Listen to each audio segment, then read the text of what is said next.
Cristo está entre nós, está e sempre estará. Sejam todos muito bem-vindos neste santo domingo, dia que o Senhor fez para nós. Alegremo-nos e nele exultemos. Vamos agora à meditação do Evangelho do dia, que hoje é tirada do Evangelho segundo São Lucas, evangelista, do capítulo 18, versículo 18 até o 27. Fiquemos atentos. Naquele tempo, um homem se aproximou de Jesus e perguntou-lhe para prová-lo: Bom mestre, que devo fazer para receber a vida eterna em herança? Jesus lhe respondeu: Por que me chamas bom? Ninguém é bom senão Deus. Conheces os mandamentos: não cometerás adultério, não matarás, não roubarás, não levantarás falso testemunho, honrarás pai e mãe. Ele respondeu: Observo tudo isso desde a minha juventude. Ouvindo estas palavras, Jesus lhe disse: Uma coisa ainda te falta fazer. Vende tudo o que tens, dá aos pobres, e terás um tesouro no céu. Depois vem e segue-me. Quando ouviu isso, ele ficou triste, pois era muito rico. Vendo que ele tinha ficado muito triste, Jesus disse: Como é difícil para os que possuem riquezas entrar no reino de Deus. É mais fácil um camelo passar pelo buraco de uma agulha do que um rico entrar no reino de Deus. Os que ouviram disseram: Quem então poderá salvar-se? Jesus respondeu: O que é impossível aos homens é possível a Deus. Glória a vós, Senhor, glória a vós. Portanto, caríssimos, como nosso Senhor vem nos falando nos evangelhos das leituras durante a semana, precisamos ser humildes, precisamos deixar nossos pecados para trás, precisamos diminuir para que o Cristo cresça em nós, para que nossos irmãos e irmãs possam realmente ver o Cristo em nós, que somos outros Cristos, ou seja, cristãos, porque esse é o significado da palavra cristão.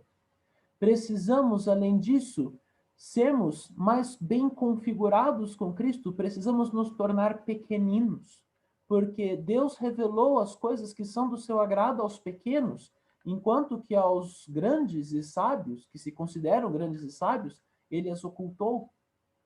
Caríssimos, vemos um homem que se aproxima do Senhor e o chama de bom mestre, e o Cristo nos diz: ninguém é bom senão Deus.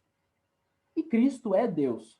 Então, por que é que me chamas de bom, se queres me provar? Entende? Não devemos provar o Senhor. Não podemos colocar o Senhor em situação de tentação, ou seja, não podemos tentar a Deus.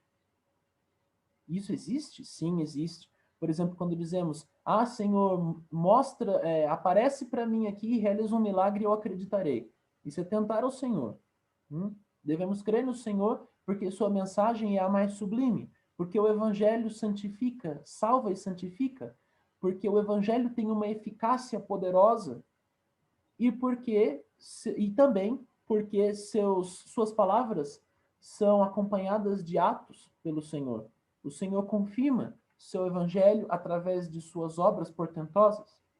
Mas, em primeiro lugar, devemos crer porque o Evangelho é a doutrina mais sublime. E, caríssimos, como é difícil aquele que tem riquezas entrar no reino dos céus. Nós, por acaso, não temos riquezas? Não necessariamente materialmente falando. Se nós não temos riquezas materiais, nós temos o Evangelho, que é a maior de todas as riquezas. O Evangelho, a igreja, a fé verdadeira, os santos sacramentos. Esta é a maior de todas as riquezas. O Senhor nos diz que onde está o tesouro do homem, aí está o seu coração.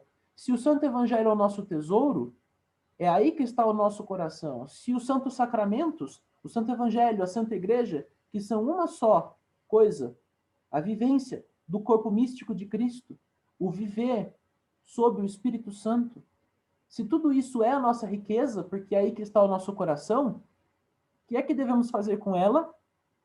Embrulhá-la no lenço para que fique como uma riqueza morta? Não. Precisamos lucrar com ela.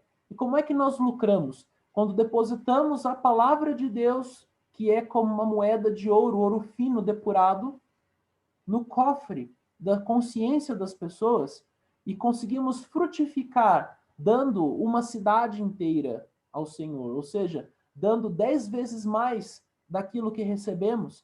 Recebemos a palavra do Senhor e frutificamos transmitindo-a a outras pessoas.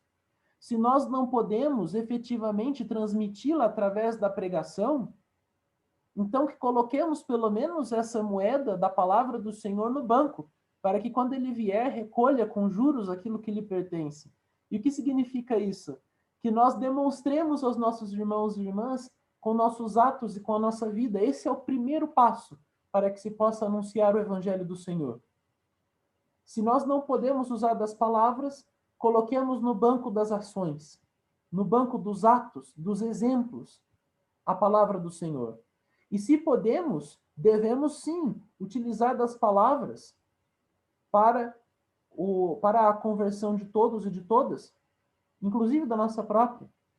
Porque esse dinheiro que depositamos no cofre da consciência dos irmãos e irmãs, só conseguimos fazê-lo quando ele já frutificou dentro de nós.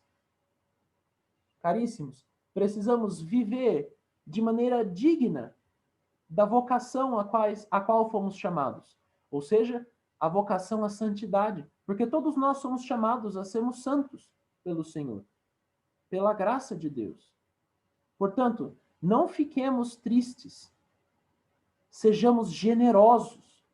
O homem rico foi embora muito triste, porque seu coração não foi generoso como a palavra do Senhor. Portanto, sejamos generosos e batalhemos, combatamos o bom combate, isentos de preguiça, isentos da mácula dos pecados. Não porque nós não somos pecadores, nossa condição é baixa, mas porque Deus é grandioso e Ele nos purifica das nossas faltas. Peçamos a Ele que purifique nossos corações e nos permita frutificar de tal forma que possamos e consigamos depositar também a palavra do Senhor nos corações dos irmãos e irmãs, para que demos frutos e para que todo o nosso mundo possa entrar no reino dos céus. Porque deve ser um desejo de todo cristão que todos sejam católicos.